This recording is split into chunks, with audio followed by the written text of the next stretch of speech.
हरे कृष्णा। आज फिर एक रियलाइजेशन, एक ऑब्जर्वेशन के साथ जो हमारी बिल्कुल रोज़मर्रा की ज़िंदगी में होती है।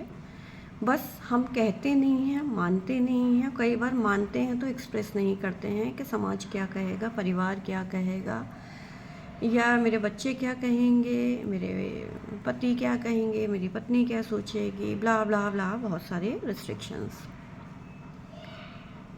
तो कई बार क्या होता है, हम लोग किसी एक प्लेटफॉर्म पे नहीं होते हैं, हमारा थॉट प्रोसेस अलग होता है, हमारी आउटलुक अलग होता है, और हमारा जिसको कहते हैं, अगर हिंदी में कहें, नज़रिया अलग होता है उस बात को लेकर।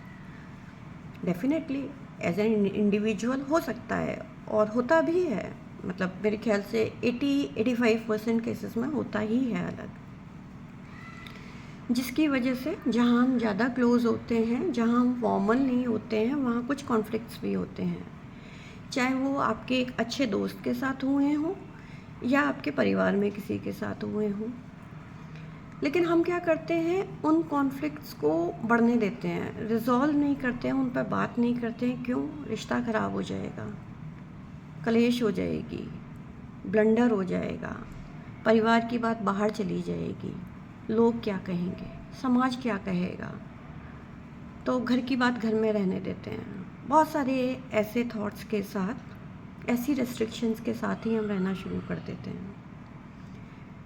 ग्रेजुअली क्या होता है, वो जो ऊपरी सतह पर बात होती है, वो धीरे धीरे हमारे शरीर में घर बनाने लगती हैं, हमारी मेंटल और फिज़िकल दोनों तरीके की हेल्थ को, इवन इमोशनल हेल्थ को भी बहुत ज़्यादा इफ़ेक्ट करने लगती हैं।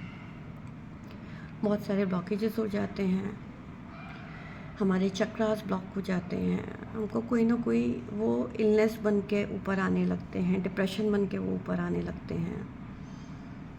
मेरी मेंटोर हमेशा कहती हैं कि जब कोई बात हुई है, उसको देन एंड देयर रिजॉल्व कर लो। हो सकता है कोई एक पक्ष लाउड हो या दोनों पक्ष थोड़ी देर के लिए लाउड हो सकता है थोड़े समय के लिए कलेश बहुत बढ़े, हो सकता है थोड़े समय के लिए लगे ये रिश्ता अब आगे चल ही नहीं सकता।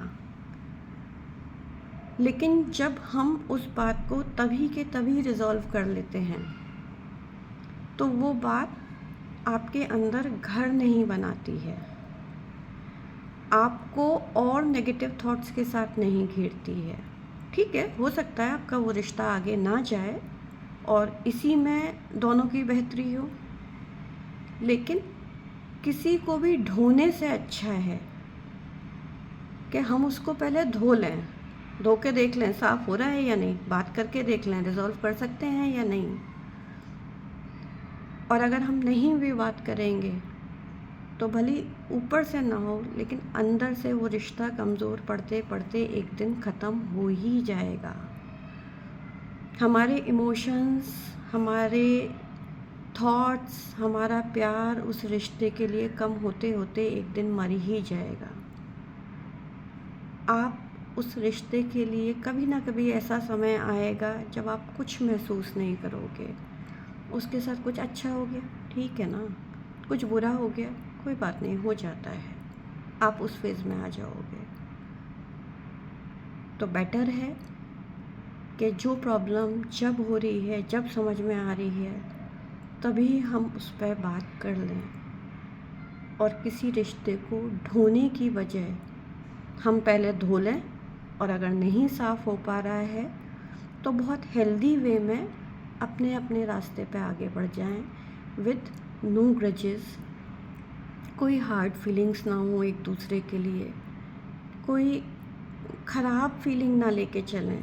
ठीक है, हो सकता है मेरा और उसका रास्ता अलग रहा हो, मेरे और उसके प्रारब्ध अलग रहे हों, शायद मेरी जर्नी किसी और तरीके से आगे जानी हो, उसकी जर्नी किसी और तरीके से।